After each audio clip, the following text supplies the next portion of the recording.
예배 가운데 나오신 여러분 모두를 환영하고 축복합니다. 요즘 이렇게 수요 예배 이렇게 예배 광경을 보면 이렇게 청소년 우리 하이스 아이들도 많이 나와 있고 또 어린 친구들도 많이 나와 있어서 참 보기 좋은 것 같습니다. 우리 교회 안에 이렇게 또 귀한 예배에 또 이렇게 또 현존하는 미래잖아요, 우리 청소년들이. 그래서 함께 이렇게 예배하고 한 마음으로 이렇게 찬송하면서 예배할 수 있는 게 얼마나 귀하고 감사한지 모르겠습니다.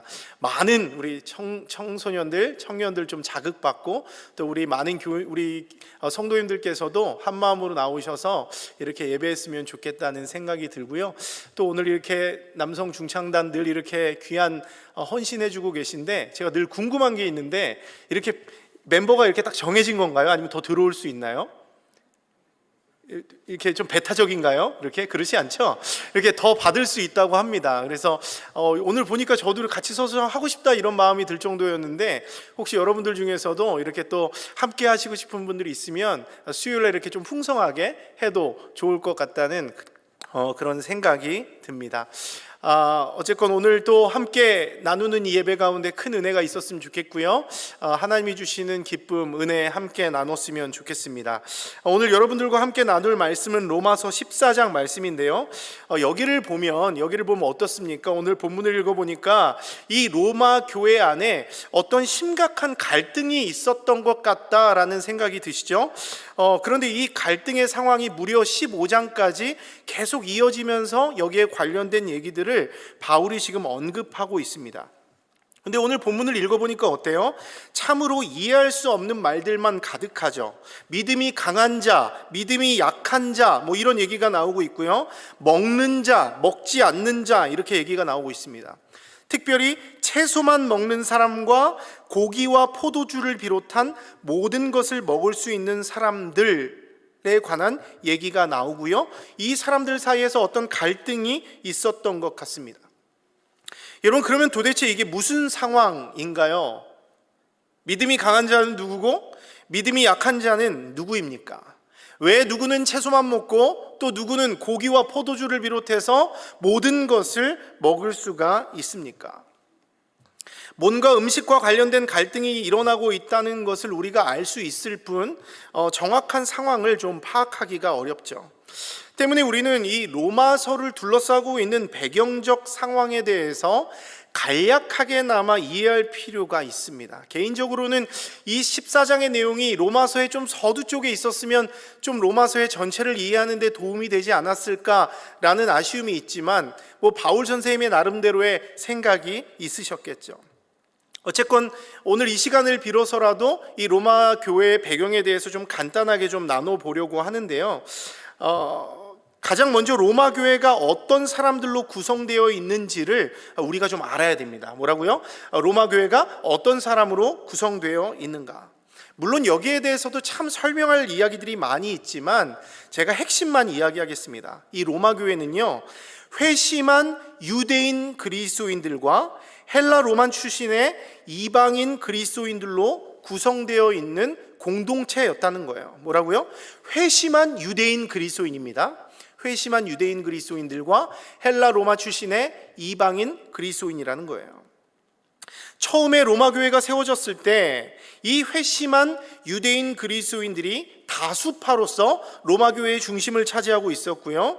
또 그들을 통해서 복음을 전해 들었던 이방인 그리스도인이 소수파로서 교회의 일부를 이루면서 교회가 시작이 되었다고 하는 것이죠. 여러분, 그런데 주후 49년경에 이 로마 땅에 큰 사건 하나가 일어나는데요. 이 로마 땅에 복음이 막 흥왕하는 것입니다. 복음이 막 전해지는 거예요. 그러면서 그리스도를 따르는 사람들이 막 늘어납니다. 그러자 유대인 내 회당은 많은 신자를 잃게 되죠. 이 일로 전통적인 이 유대교와 새로 태어난 이 기독교회 사이에서 잦은 갈등과 분쟁이 일어나게 됩니다. 그리고 이 두 그룹 간의 갈등은요, 그 로마 땅에 있는 어떤 사회적 문제로 떠오르게 됐고요. 이것은 로마의 4대 황제였던 클라우디우스 황제에게도 아주 큰 부담을 주었다는 거예요.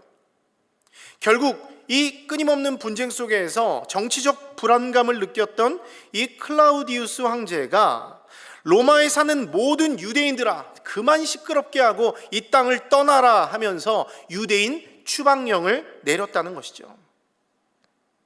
어디 감히 내 땅에서 싸워 막 이러면서 그냥 좀 웬만하면 그냥 좀 살살 할 텐데 그냥 다 나가 이렇게 해버린 거예요. 유대인들을 다 쫓아내버린 것입니다.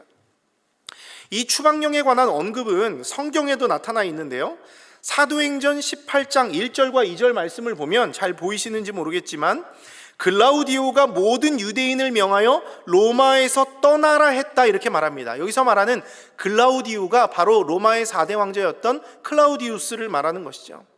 너희들 다 떠나라 라는 언급이 있었다는 거예요. 그리고 이때 로마에 살던 아굴라, 브리스길라 부부 역시도 추방되어서 고린도 지방으로 가게 된 사실이 기록되어 있어요. 거기서 이제 바울과 천막을 만들면서 살게 되죠. 이 무슨 말입니까? 로마 교회를 주도하던 회심한 유대인 그리스도인들 역시도 이 로마 제국에 의해서 유대인으로 간주되어서 추방되었다는 거예요. 이 아굴라와 브리스길라 부부가 로마 교회의 한 일원이었는데 그들까지도 쫓아냄을 받았다는 것이죠. 당시 로마 제국이 이 유대교와 기독교를 구분하지 못하고 회심한 유대인이든 상관없이 유대적 혈통을 가진 모든 사람을 로마 땅에서 다 쫓아내버린 것입니다. 여러분, 그러면 이 클라우디우스의 유대인 추방령이 로마 교회에 주는 영향이 무엇인가? 여러분, 이제 로마 교회에는요, 이방인 출신 그리스도인만 남게 되었다는 거예요. 아까 말씀드린 대로 이 교회는 회심한 유대인 그리스도인들과 헬라 로마 출신의 이방인 그리스도인들로 구성되어 있었는데 이 클라우디우스의 추방령으로 인해서 다 쫓겨나가고 남은 것은 이제 이방인 그리스도인만 남았다는 것이죠. 그리고 주후 54년 클라우디우스 황제가 사망하기 전까지 무려 5년이라는 시간 동안 이 초신자였던 이방인 출신 그리스도인들만 남아서 이 로마 교회 공동체를 이루게 되었다는 것이죠. 여러분, 생각을 해보십시오. 처음에 그래도 교회의 중심이었던 유대인 출신, 이 유대인, 회심한 유대인 그리스도인들이 나가고 나니까 초신자들만 남은 거예요. 처음에 얼마나 혼란과 어려움이 있었겠습니까? 누가 설교를 해야 될지도 모르고, 누가 신방을 해야 될지도 모르고, 누가 식당 봉사를 해야 될지도 모르고, 막 여러 가지 어려운 일이 생긴 것입니다. 근데 시간이 흐르면서 이 로마 교회가 조금씩 안정되고 든든하게 세워지기 시작했다는 거예요. 처음에는 어려움이 있었지만 복음으로 하나 된 그 공동체가 하나하나 일을 나누면서 성장했다고 하는 겁니다. 그리고는 5년이라고 하는 시간이 흘러서 추방되었던 유대인 그리스도인들이 다시 로마로 돌아오게 되는데요, 이제 클라우디우스가 죽고 돌아오게 된 것이죠. 근데 그들이 로마로 돌아와 보니까 그 사이 로마 교회가 많이 변했어요. 여러분, 5년이라고 하는 시간이 짧다면 짧지만 꽤 긴 시간 아니겠습니까? 5년이라는 이 시간 동안 로마 교회에 남아있던 이 이방인 그리스도인들은 신앙적으로 큰 성장을 이뤘어요. 처음에는 부족했지만, 처음에는 연약했지만 날로 성장해 갔다는 거예요. 영적 어린아이 같았던 사람들이 멋지게 성장해서 이제는 교회의 지도적인 위치를 차지하고 있습니다.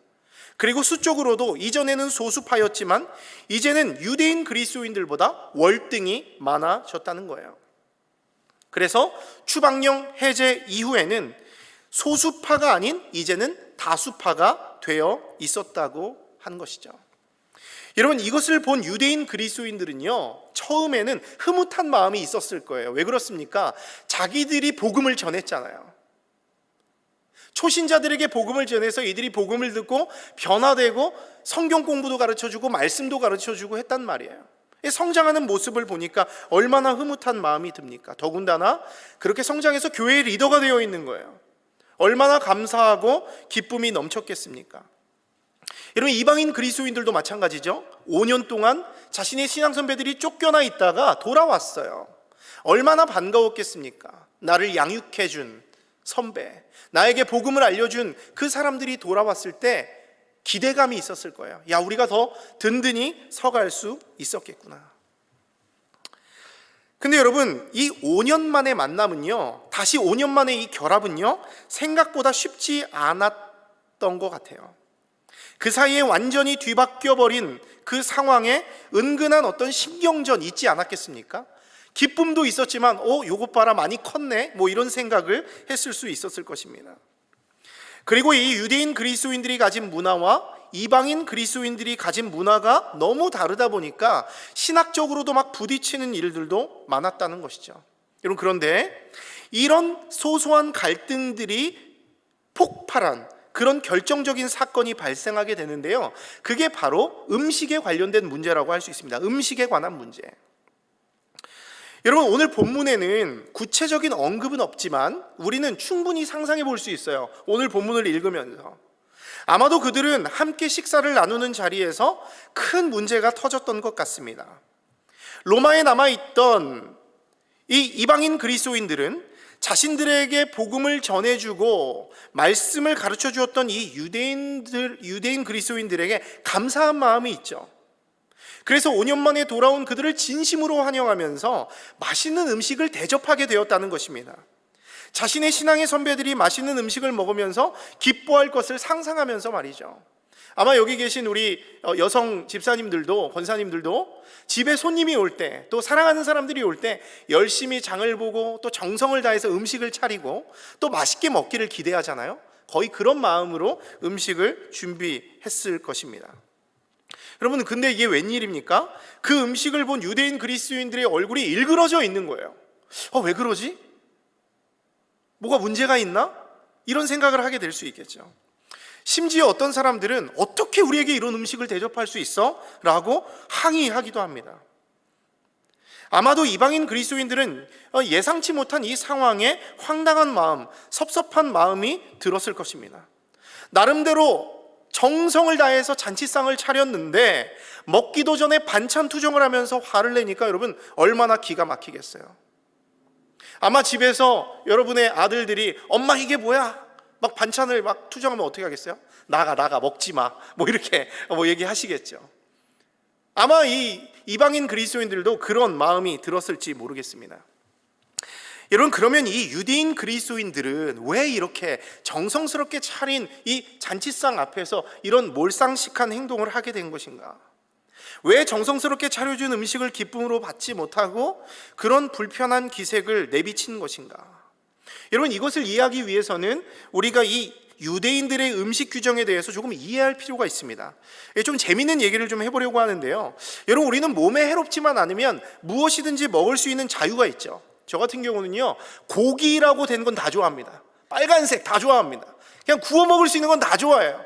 아마 우리 청년들이 너무나 잘 알 거예요. 전 고기를 정말 좋아합니다. 저는 고기를 가리지 않고 다 먹어요. 여러분들도 좋아하는 음식들을 막 맛있게 드시겠죠. 근데 여러분, 유대인들은요, 먹어도 되는 음식과 절대로 먹어서는 안 되는 음식이 철저하게 구별되어 있었습니다.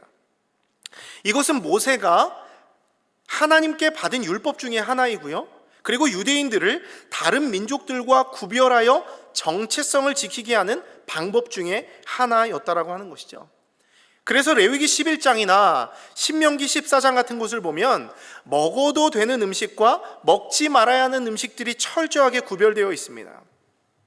때문에 유대인들은 이 모세로부터 전달받은 이 율법을요, 생명과 같이 여기는 거예요. 그리고 그것을 조상 대대로 잘 지켜왔습니다.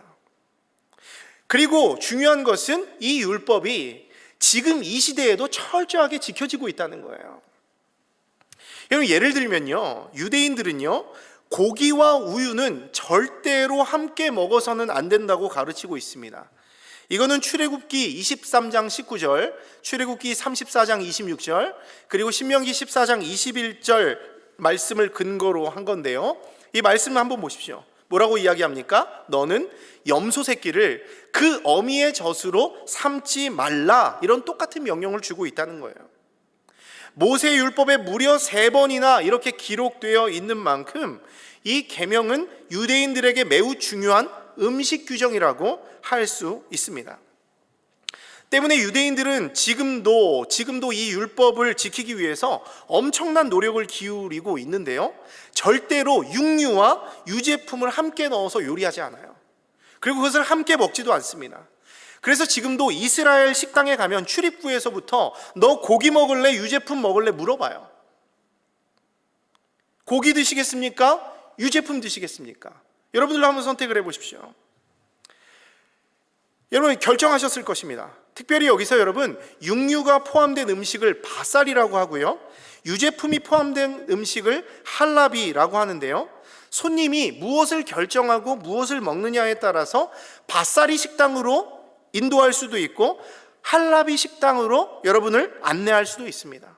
여러분들이 유제품 먹으려면 저쪽 반대편을 가야 되고, 스테이크를 먹으려면 바살이 식당으로 안내를 받을 것입니다. 그러니까 고기 요리와 유제품 요리를 함께 먹지 못하도록 입구에서부터 철저하게 구별하는 거예요. 여러분 더욱 놀라운 것은 무엇인지 아십니까? 주방도요, 바사리 주방과 할라비 주방으로 나뉘어져 있어요. 절대로 이것을 섞이게 하지 않기 위해서. 그리고 모든 식기구도 바사리용과 할라비용으로 구분되어 있다는 것이죠. 여러분 이것뿐만이 아닙니다. 식사 과정에서도 시간차를 둬야 된대요. 만일 내가 지금 고기를 먹었다면 고기를 먹은 이후에 3-4시간이 지난 이후에야 유제품을 먹을 수 있대요. 쉽게 말해서 식사 직후에는 저렇게 아이스크림이나 생크림 케이크나 특별히 우유가 들어간 커피를 먹을 수 없다는 것이죠. 반대의 경우도 마찬가지입니다. 만일 내가 유제품을 먹었다면 시간차를 두고 고기를 먹어야 돼요. 근데 이때는 조금 다른 게 뭐냐면 3-4시간까지 기다리는 게 아니라, 몰라요, 소화가 빨리 돼서 그런지 몰라도 조금 더 빨리 먹을 수 있다고 합니다. 그게 어느 정도인지 모르겠지만 지들이 알아서 하겠죠. 그죠? 어쨌건 우리가 생각할 때 여러분 어떻습니까? 너무 복잡하지 않아요? 이딴 식으로 인생을 이렇게 힘들게 살아가나? 참 그런 생각이 듭니다. 여러분 그렇다면 퀴즈. 여러분 우리가 좋아하는 음식이지만 이런 음식 규정 때문에 이스라엘에서 먹을 수 없는 음식, 여러분 어떤 것들이 있을까요? 바로 떠오르지 않습니까? 네? 피자. 맞습니다. 피자입니다. 여러분 일단 고기가 들어간 피자는 절대 못 먹어요. 이유가 뭡니까? 피자 위에는 뭐가 올라가 있죠? 항상 치즈가 올라가 있기 때문에 먹지 못해요. 그러다 보니까 메뉴판을 보면 온통 야채 피자밖에 없습니다. 제가 구글 검색을 해가지고 이스라엘에 있는 피자집을 검색을 했어요. 그랬더니 진짜 다 이런 야채 피자밖에 없더라고요. 브로콜리 피자, 시금치 피자, 토마토 피자. 여러분 제 입장에서 정말 한숨밖에 나오지 않는, 정말 버리고 싶은 피자밖에 없는 것이죠. 여러분 그러면 또 이스라엘에서 먹지 못하는 음식 또 뭐 있을까요? 바로 또 나올 수 있는데, 네? 일단 치즈버거입니다. 치즈버거. 여러분 치즈버거 뭐냐면, 우리가 햄버거를 생각하면 어때요? 이 사진에서 보여지는 것처럼 먹음직스러운 패티 위에 치즈가 싹 녹아 있어야 이게 먹을 맛이 나거든요. 그런데 여러분 율법에 따르면 이런 음식은 먹으면 된다 안 된다? 안 된다는 거예요. 안 된다는 거예요. 여러분 그래서 지금도 맥도날드에 가면요 치즈버거를 먹을 수가 없어요. 여기 유튜버 이 버거를 한번 보십시오. 치즈가 없습니다. 물론 코셔가 등록되어 있는 맥도날드와 아닌 맥도날드가 있기 때문에 있기는 있습니다. 근데 거의 찾아보기가 힘들다는 거예요. 이외에도 오늘 언급하지 않았지만 레위기 17장의 음식 규정에 따라서 피가 남은 고기를 먹을 수 없어요. 피는 생명이기 때문에 그렇습니다. 또 레위기 11장의 규정대로 돼지고기도 못 먹습니다. 왜냐하면 율법에서 부정한 동물로 취급되기 때문이죠. 여러분 그런 의미에서 요거를 종합해보면, 요 두 가지를 종합해보면 유대인들이 기절할 만한 한국 음식은 뭐죠? 피 안 돼요? 돼지 안 돼요? 뭡니까? 순대 안 돼요. 순대. 저 순대 너무 좋아하거든요. 순대 안 됩니다 여러분. 순대 안 됩니다.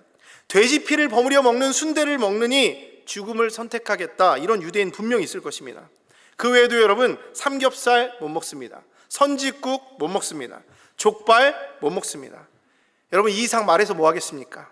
저희들의 침샘만 자극되고 스트레스, 짜증, 배만 고플 뿐 아니겠습니까? 아마 오늘 집에 가서 저 중에 하나 먹어야지 이런 생각하시는 분이 있을지 모르겠습니다. 여러분 제가 왜 오늘 이 귀한 시간에 이런 어떤 음식을 나열하고 있는 겁니까? 왜 이런 장황한 설명을 여러분들에게 드리고 있는 겁니까? 여러분 이 정도로 유대인들의 음식 규정이 까다롭고 어렵다는 것을 강조하고 싶어서입니다. 여러분 그런데 유대인들이 어떤 사람들이에요? 오랜 역사 속에서 이 규정들을, 이거 꺼주세요. 이제 꺼주세요. 집중을 안 하시네요 지금. 자, 꺼주세요. 자, 오랜 역사 속에서 이 규정들을 생명과 같이 여기면서 성실히 지켜온 사람들이라는 거예요. 조상대대로 이것들을 아주 오랜 시간 동안 지켜온 사람들이라고 하는 것이죠. 그러니 아무리 극적 회심을 경험한 유대인 그리스도인이라고 할지라도, 어떤 그리스도인이요? 극적 회심을 경험한 유대인 그리스도인이라 할지라도 하루아침에 이 음식 규정에서 자유하기는 힘들지 않았을까 하는 생각인 것이죠. 여러분, 그런 관점에서 보면 오늘 이 이방인 그리스도인들이 준비한 이 음식에 대해서 이 유대인 그리스도인들이 왜 이런 진상을 부렸는지 조금이나마 이해할 수 있게 됩니다. 아마도 이방인 그리스도인들이 준비한 음식은요, 정성껏 준비하기는 했지만 율법이 금했던 부정한 음식이었을 가능성이 높습니다. 여러분, 실제로 당시 헬라 로마 시대 시장에서 파는 고기와 술은요, 대부분 이방 우상의 신전에 봉헌되었던 제사 음식이었습니다. 또 율법에서 먹지 말라고 금하는 부정한 음식들이 대부분이었다고 하는 것이죠. 여러분, 상황이 그렇다 보니까 유대인 그리스도인들은요, 스스로 음식을 절제하기 시작했다는 거예요. 음식 규정을 올바로 준수하기 위해서 자연스럽게 고기와 술을 멀리했고요, 안전한 채식주의적인 식단을 고집했다고 합니다. 아마도 여러분들이 다니엘서 같은 데 보면 다니엘이 뜻을 정하잖아요. 내가 느부갓네살 왕의 산의 진미로 내 몸을 더럽히지 않겠다. 그 이유가 무엇입니까? 그러면서 이 다니엘이 채식을 하게 되잖아요. 마찬가지입니다. 그 느부갓네살이 차려주는 산의 진미 역시도 그 이방 우상의 제단에 바쳐졌던 음식이었기 때문에 내가 그것으로 내 몸을 더럽히지 않겠다라고 결단하고 채식을 했던 거예요. 근데 그 은혜로 얼굴이 더 밝았다, 뭐 이런 이야기를 우리가 다니엘서에서 볼 수 있었죠. 어쨌건 여러분, 이들도 마찬가지인데요, 이 사람들 역시도 예수 그리스도를 영접하고 그 예수님을 주인으로 모셨지만 완전한 자유를 누리기까지 조금 시간이 필요했다는 거예요. 여러분, 그렇지 않겠습니까? 여러분, 뭐 담배와 술이 구원의 요건은 아니지만 대부분 한국 교회는 막 뭐 이런 거에 대해서 되게 예민하지 않습니까? 우리가 예수를 믿고 나서도 여전히 옛 습관들이 벗어지지 않는 경우가 있잖아요. 그렇죠? 예수를 믿었음에도 불구하고 내 성깔이라고 하나요? 뭐라고 해야 되나요? 이 다혈질적인 성격이 하루아침에 해결되지 않잖아요. 오늘 예수 믿었다고, 그 이 주님을 만났다고 내 옛 본성이 하루아침에 없어집니까?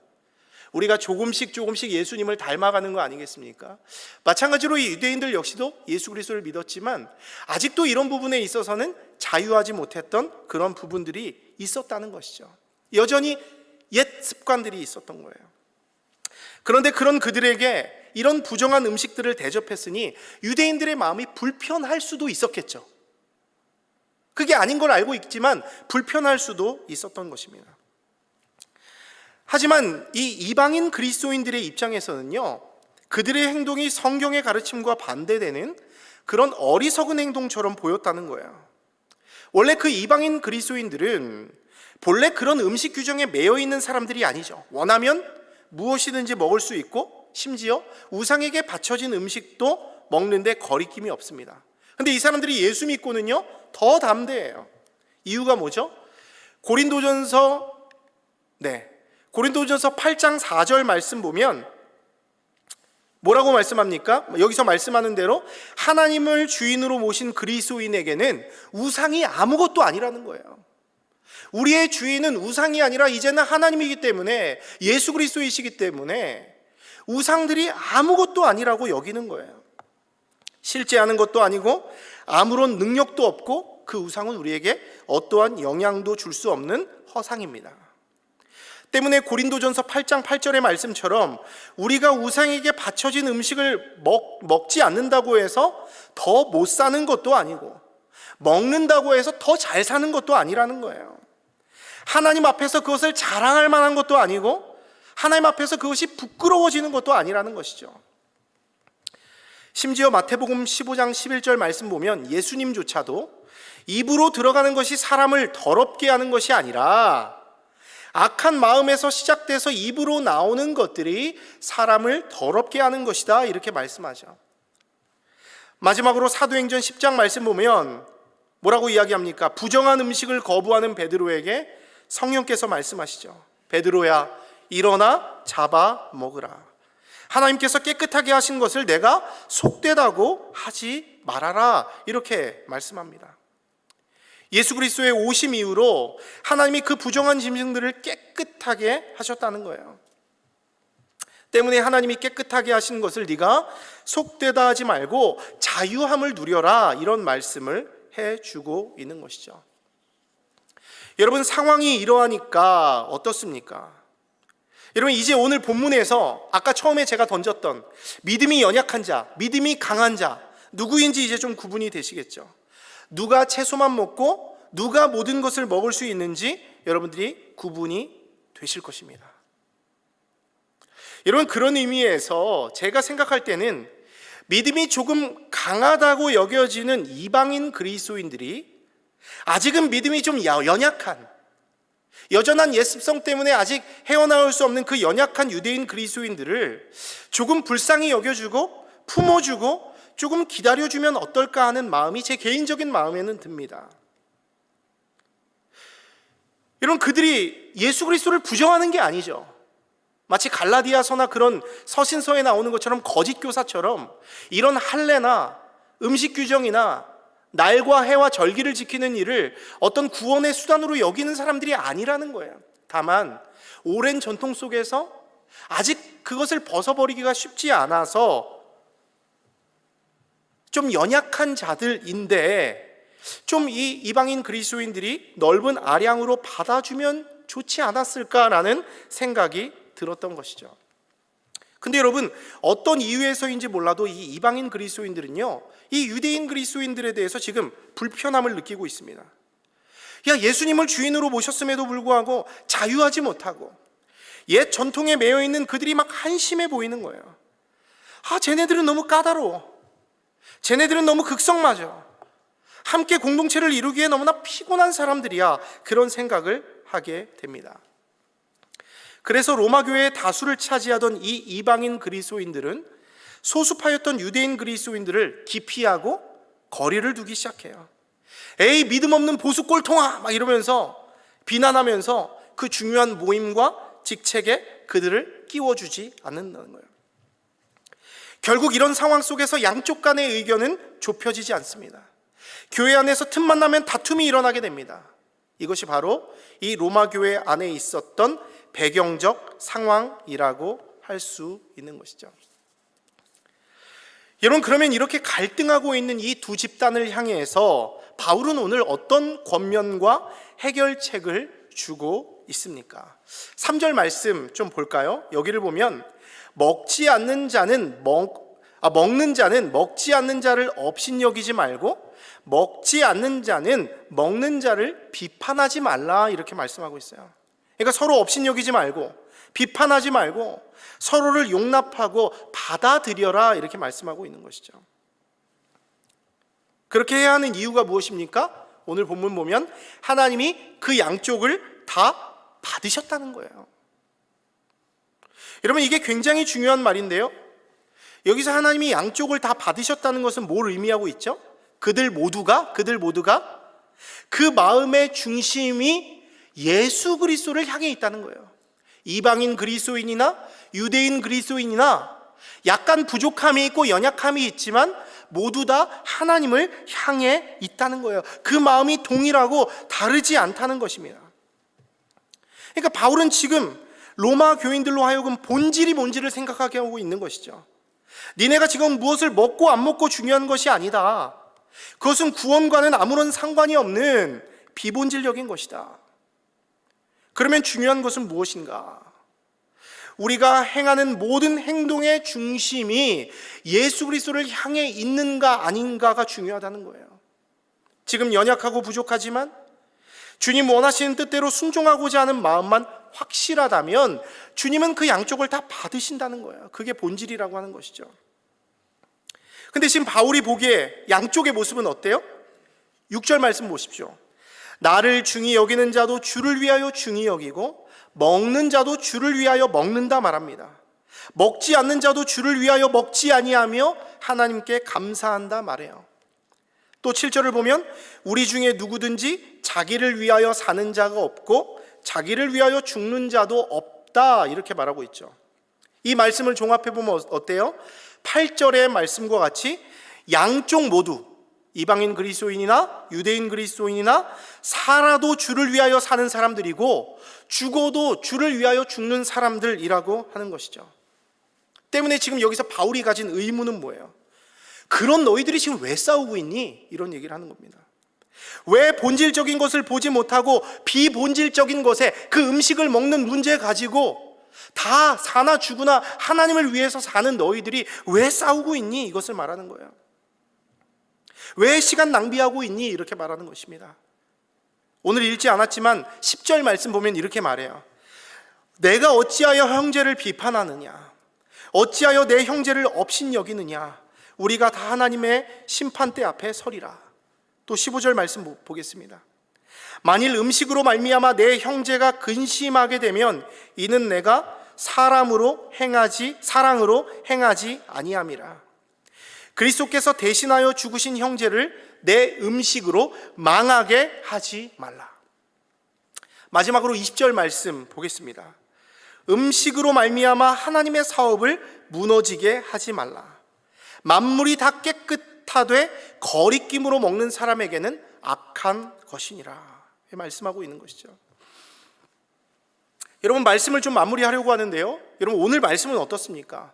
우리 지금 이 시대를 살아가는 교회 공동체에게 아주 중요한 메시지를 주고 있는 거예요. 여러분, 우리는 누구죠? 우리 모두가 예수 그리스도를 구주로 고백하고 인생의 주인으로 모신 사람들입니다. 아멘이십니까? 우린 다 똑같아요. 다 예수를 믿는 사람들이고 예수를 위해서 사나 죽으나 사는 사람들입니다. 이 바벨론 같은 세상 속에서도 이렇게 예배를 지키고 사수하면서 주님 앞에 예배하는 사람들이라는 거예요. 예수님 닮아가려고 몸부림치는 사람들이라고 하는 것이죠. 여러분, 그런데 이런 선한 목적을 가지고 사는 믿음의 백성들이 왜 갈등합니까? 왜 싸우고 연합하지 못하고 있냐는 거예요. 요즘 이 시대 교회들이 너무나 많은 갈등으로 싸우고 있습니다. 참 재미있는 얘기가 있는데요, 교회 카펫을 빨간색으로 하냐 파란색으로 하냐 이거 가지고 막 싸운대요. 사실 어이가 없지 않습니까? 빨간색으로 하든 파란색으로 하든 이게 뭐가 중요합니까? 여러분, 요즘 교회에서는요, 사실 제가 좀 위험한 발언일 수도 있는데, 여러분 정치 가지고 왜 이렇게 싸우는지 모르겠어요. 그래도 이 캐나다는 좀 나은 것 같아요. 한국에는요 너무 심각합니다. 왜 여야 야가, 왜 진보와 보수가 교회 안에서 정치 얘기를 가지고 반으로 쫙 갈라져서 싸우고 서로 말도 안 해요. 여러분, 그게 우리랑 무슨 상관이 있습니까? 물론 정치도 하나님의 영역 주권 아래에 있기 때문에 우리가 관심은 가져야죠. 근데 그걸로 교회를 깨뜨리고 교회를 힘들게 하고 어떻게 이런 일들이 교회 안에서 일어나고 있냐는 말입니다. 기도하기는 전 적어도 우리 교회 안에서 제발 정치 얘기 가지고 싸우지 않았으면 좋겠습니다. 정말 말도 안 되는 비본질적인 얘기 가지고 싸우지 않았으면 좋겠습니다. 오히려 그 시간에 복음에 더 에너지를 쓰고, 사랑하는 데 에너지를 쓰고, 선교하는 데 더 에너지를 쓰고, 복음 전하는 데 에너지를 쓰고, 이번에 촌선교 프로젝트 하는 것처럼 이웃 사랑하는 데 에너지를 쓰다 보면 카펫을 빨간색으로 하든지 파란색으로 하든지 그냥 목사님이 알아서 하세요 뭐 이럴 수 있다는 것이죠. 할 게 없으니까, 마치 후방에서 근무하는 군인처럼 할 게 없으니까 시비 거는 거야. 할 게 없으니까. 하나님이 주신 그 지상 명령에 관심이 없으니까 자꾸 그런 데 신경을 쓰고 있는 것이죠. 자꾸 그런 데 목숨을 걸고 있으니까 우리가 한 이름으로 묶여진 신앙 공동체 한 가족임을 보지 못한다는 거예요. 오히려 상대방의 약점만 보고, 상대방을 경쟁자로 보고, 축출해야 될 대상으로 보면서 저거 좀 없어졌으면 좋겠어, 막 이런 마음 가지고 살아가는 것이죠. 여러분, 그러면 하나님의 백성들이 왜 이런 잘못된 관점을 갖게 된 이유가 무엇인가? 여러분, 악한 마귀는 항상 교회를 무너뜨리기 위해서 노력해요. 근데 그 교회를 무너뜨리는 가장 좋은 방법이 뭐죠? 나를 남보다 낮게 여기는 마음을 갖는 거예요. 하나님의 사람들은 남을 나보다 낮게 여기는 겸손한 사람이 되어야 하는데, 마귀는 나를 남보다 낮게 여기는 마음을 주면서 우리의 마음을 교만하게 한다는 거예요. 즉 우리가 갈등하고 싸우고 연합하지 못하는 이유가 우리 안에 있는 내가 남보다 낫다는 어떤 교만한 마음 때문에 그렇다는 것이죠. 네가 뭘 알아 이거죠. 실제로 교회 안에서 일어나는 성도들의 갈등의 원인을 보세요. 그 원인은 뭐라고 그랬어요? 아까 말씀드린 대로 내가 너보다 큰 사람이고 내가 너보다 낫다는 교만한 문제. 별로 중요한 문제가 아닌데도 사소한 것에 목숨을 걸고 싸웁니다. 자기의 자존심이 꺾이지 않으려고 합니다. 특별히 그런 교만한 마음 가진 사람들은요, 내가 중심되기를 원해요. 모든 가치 기준을 내 경험, 내 신앙, 내 관점에 맞춰요. 나만의 프레임을 딱 짜놓고 그것에 벗어난 건 다 아니야. 성경은 맞다고 하는데 자기 관점에 안 맞으면 아니다 판단하는 것이죠. 근데 여러분, 이것은 하나님이 원하는 것이 아니라는 것이죠. 앞서 말씀드린 그 말씀처럼 이런 행동은 형제를 망하게 하는 것이고 하나님의 사업을 무너지게 하는 지름길이라고 하는 것입니다.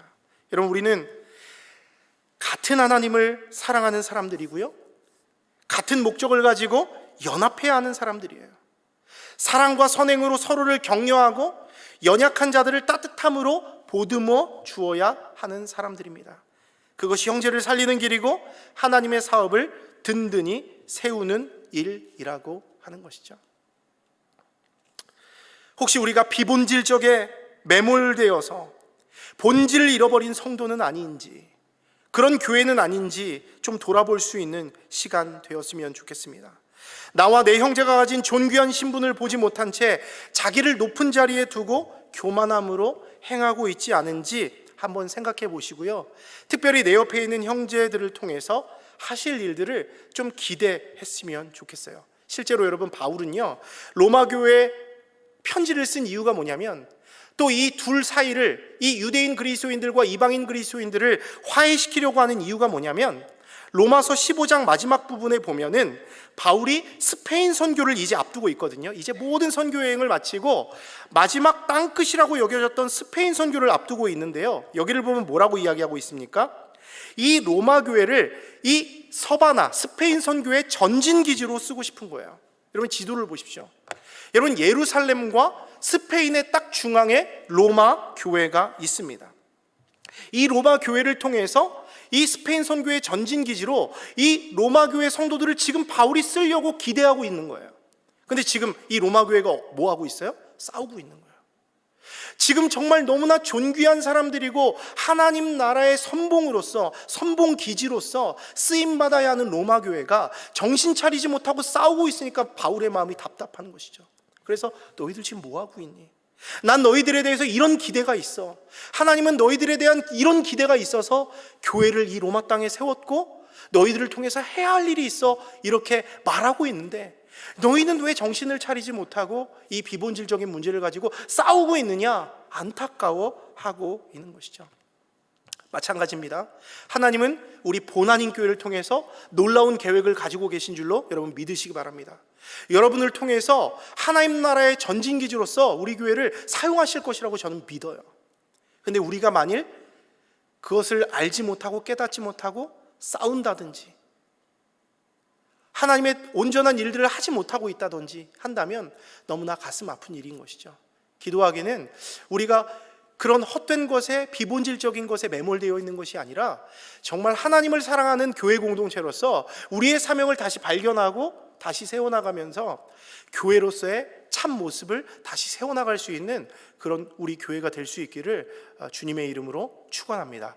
우리 시간 함께 좀 찬양하고 예배 마무리했으면 좋겠는데요, 오늘 이 말씀을 준비하다가 기대라고 하는 찬양이 떠올랐습니다. 이 가사가 참 좋아요. 주 안에 우린 하나, 모습은 달라도 예수님 한 분만 바라네. 사랑과 선행으로 서로를 격려해 예수님만 바라보면서 우리가 나아가자, 뭐 이런 말씀들이 되어 있는데요, 마지막 우리 기도에 우리의 어떤 기도로서 이 찬양을 함께 나누고 마쳤으면 좋겠습니다.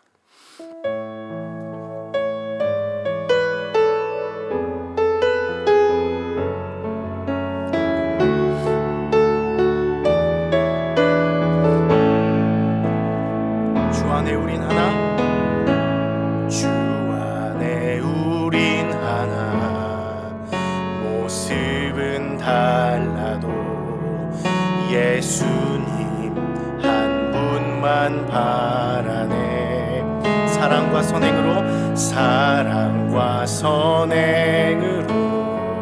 서로를 격려해 따스함으로 보듬어가리. 주님 우리 안에 함께 하시니 형제자매의 기쁨과 슬픔 느끼네. 내 안에 있는 주님 모습 보네. 그분 기뻐하시네.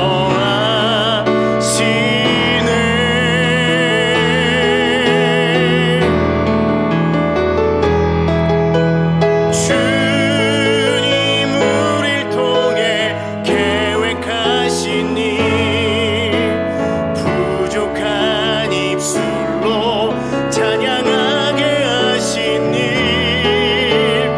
주님 우릴 통해 계획하신 일 너를 통해 하실 일 기대. 주님 우릴 통해 계획하신 일 주님 우릴 통해 계획하신 일 부족한 입술로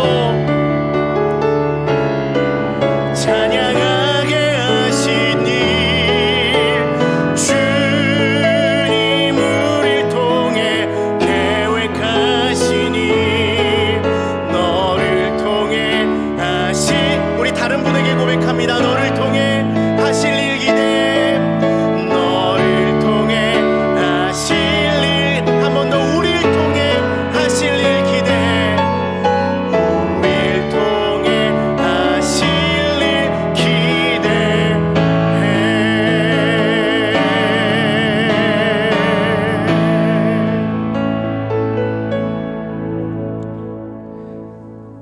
참 좋으신 하나님 감사합니다.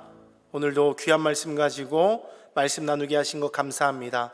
오늘 말씀처럼 우리 보나닌 교회가 정말 주님께서 주신 사명을 발견하고 헛된 것에 또 헛된 일에 본질이 아닌 것에 목말라하며 다투며 시간을 낭비하는 것이 아니라 온전히 주님 나라 위하여 헌신된 교회로서 주님 나라 위하여 전진해 나갈 수 있는 복된 교회 될 수 있도록 주님 은혜 베풀어 주시옵소서. 이제는 우리 주 예수 그리스도의 은혜와 하나님의 사랑하심과 성령 하나님의 교통교제 충만케 하신 역사가 주님 나라 이루기 위하여 교회로 연합하게 하신 하나님의 선한 뜻을 발견하고 서로 사랑하고 연합하며 주의 나라 든든히 세워가기를 소망하는 사랑하는 주의 백성들 머리 위에 지금으로부터 영원토록 함께 하시기를 간절히 축원하옵나이다. 아멘.